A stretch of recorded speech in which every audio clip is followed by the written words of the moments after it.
বন্ধুরা, চলে এলাম ঘূর্ণিঝড় অর্ণবের আরও একটি অত্যন্ত গুরুত্বপূর্ণ নতুন আপডেট নিয়ে। অবশেষে ফের ঘূর্ণিঝড় নিজের গতিপথে পরিবর্তন ঘটিয়েছে এবং এই পরিবর্তন অনুযায়ী এবারে ঘূর্ণিঝড়টি কিন্তু পশ্চিমবঙ্গ উপকূলে আছড়ে পড়তে পারে। পশ্চিমবঙ্গের দীঘার আশেপাশে এবং সুন্দরবন উপকূলের উপরেই এটি আছড়ে পড়ার সবথেকে বেশি সম্ভাবনা রয়েছে। বর্তমানে আমরা এখনকার আপডেটে দেখতে পাচ্ছি আছড়ে পড়ার সময় সর্বোচ্চ গতি থাকতে পারে 123 কিলোমিটার প্রতি ঘন্টায়। অর্থাৎ এবারে ঘূর্ণিঝড়ের মুখ সরাসরি দেখতে পাচ্ছি আমরা আমাদের এইদিকে পশ্চিমবঙ্গের ওপরে। তো উপকূলের জায়গাগুলিতে, উপকূলের জেলাগুলিতে এর ফলে ভয়াবহ পরিস্থিতি, ভয়াবহ প্রভাব পড়বে, যেটা আপনাদেরকে আমরা এখনই জানাবো। এবং হঠাৎ করে ঘূর্ণিঝড়ে এতটা কেন পরিবর্তন হলো, হঠাৎ করে কোন জায়গা থেকে এটি বাঁক নিচ্ছে এবং কতটা শক্তি সঞ্চয় করতে পারছে শুরুর দিকে, সম্পূর্ণ কিছুই আপনাদেরকে বন্ধুরা আমরা এই আপডেটটির মাধ্যমে জানাবো আপনাদের জেলায় কতটা প্রভাব পড়বে এই ঘূর্ণিঝড় এবং কত মিলিমিটার অবধি বৃষ্টি থাকতে পারে।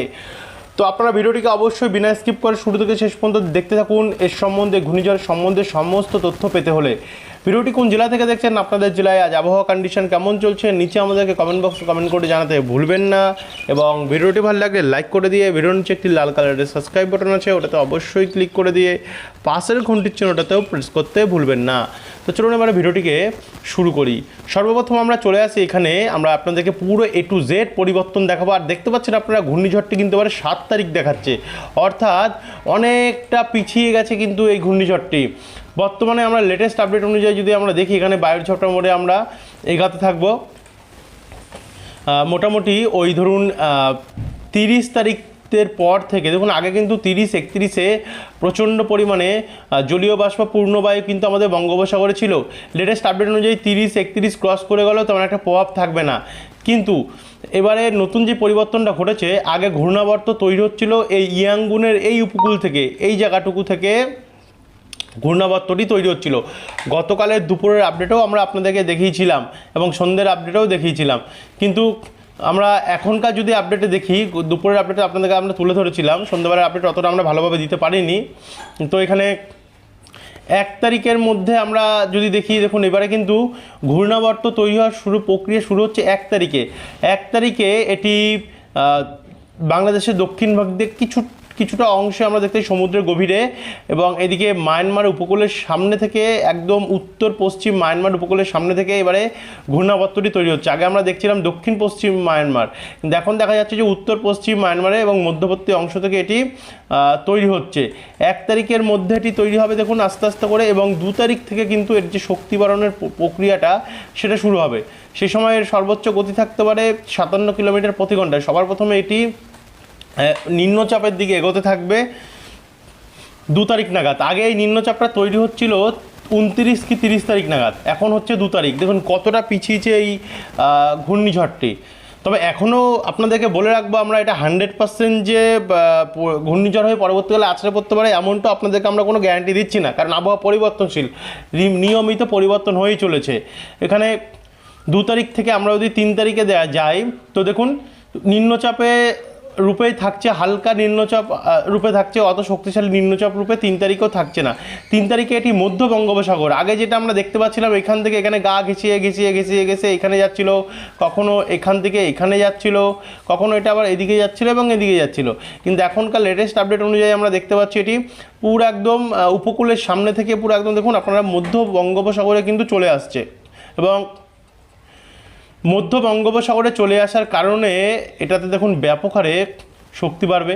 এবং যেহেতু পুরো একদম পেয়ে যাচ্ছে, সমুদ্র পেয়ে যাচ্ছে, এখানে 67 কিলোমিটার প্রতি ঘন্টায় আমরা দেখতে পাচ্ছি উঠে যাচ্ছে গিয়ে। এবং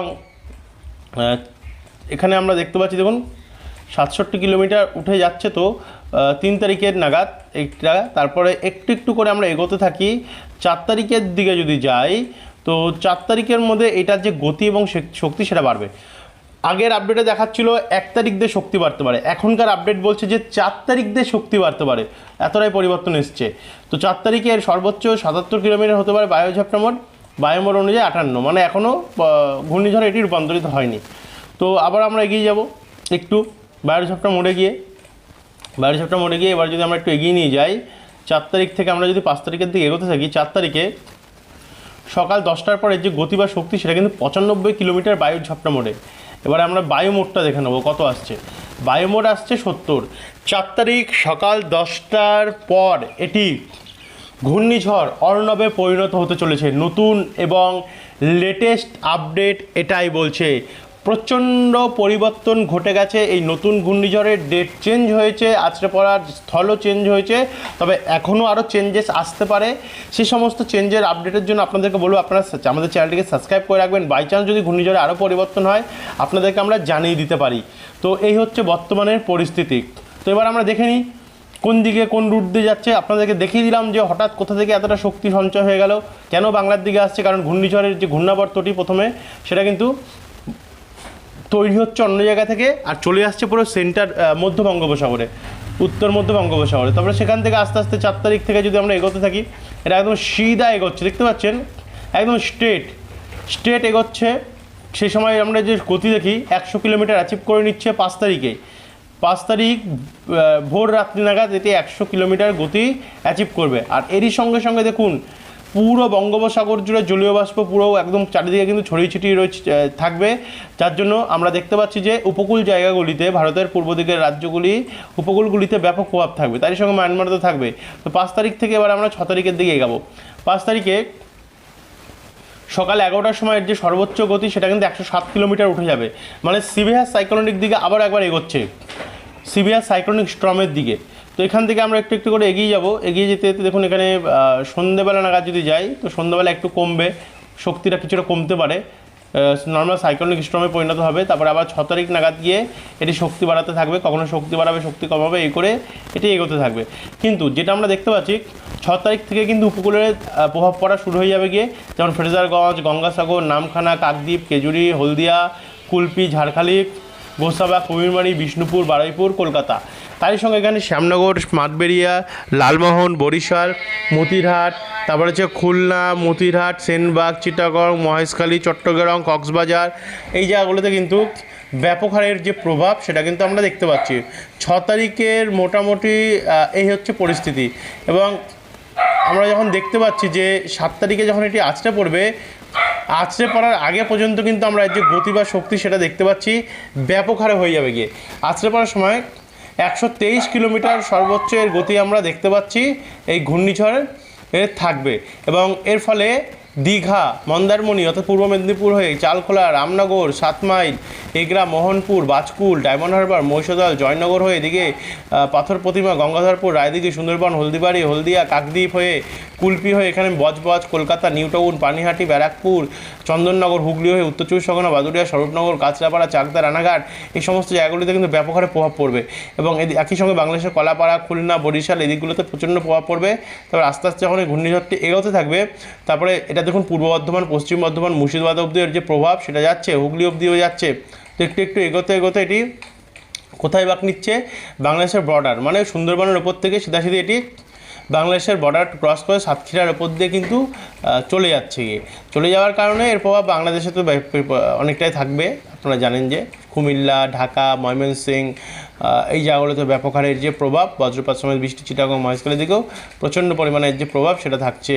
এবং এরপরে আমরা যদি দেখি এরপরে ওই বজ্রপাত সমেত বৃষ্টি হবে ব্যাপক হারে, এবং বর্ষা পুরো মৌসুমি বায়ু দেখুন বঙ্গোপসাগর থেকে এবং আরব সাগর থেকে ভারতের স্থলভাগে প্রবেশ করছে। এই হচ্ছে বর্তমানের পরিস্থিতি। এবার যদি আপনাদেরকে আমরা বজ্রপাত সমেত বৃষ্টি মোড়ে দেখাই, দেখুন কতটা বৃষ্টি হতে পারে এর ফলে। তো 6 তারিখ থেকে যখন এটি আসছে বৃষ্টির যে পরিস্থিতি দেখুন পুরো বাংলা জুড়ে কিন্তু ব্যাপক হারে বজ্রপাত সমেত আমরা বৃষ্টি দেখতে পাচ্ছি। কলকাতা, উত্তর চব্বিশ পরগনা, দক্ষিণ চব্বিশ পরগনা, 2 মেদিনীপুর, 2 বর্ধমান, মুর্শিদাবাদ, বীরভূম হয়ে এদিকে বাংলাদেশেও ব্যাপক হারে বৃষ্টি হয়েছে 6 তারিখ নাগাদ। 7 তারিখে তো বিধ্বংসী পরিমাণে বজ্রপাত সমেত বৃষ্টি আমরা দেখতে পাচ্ছি, কাঁপানো ঝড় বৃষ্টি হয়েছে, প্রচণ্ড পরিমাণে বৃষ্টি হয়েছে কলকাতা এবং উপকূলের অঞ্চলগুলিতে প্রচণ্ড বৃষ্টি রয়েছে। এবং 8 তারিখে যদি 8 তারিখে তো কলকাতার উপরে ভয়াবহ ঝড় বৃষ্টি দেখা যাচ্ছে, কলকাতার উপরে কলকাতা, ব্যারাকপুর, পানিহাটি, নিউটাউন, হিঙ্গলগঞ্জ, তাকেই মিলিমিটার 76-77 মিলিমিটারের উপরে আমরা বৃষ্টি অনেক জায়গাতে দেখতে পাচ্ছি রয়েছে পরিস্থিতি অনুযায়ী দেখতে পাচ্ছি।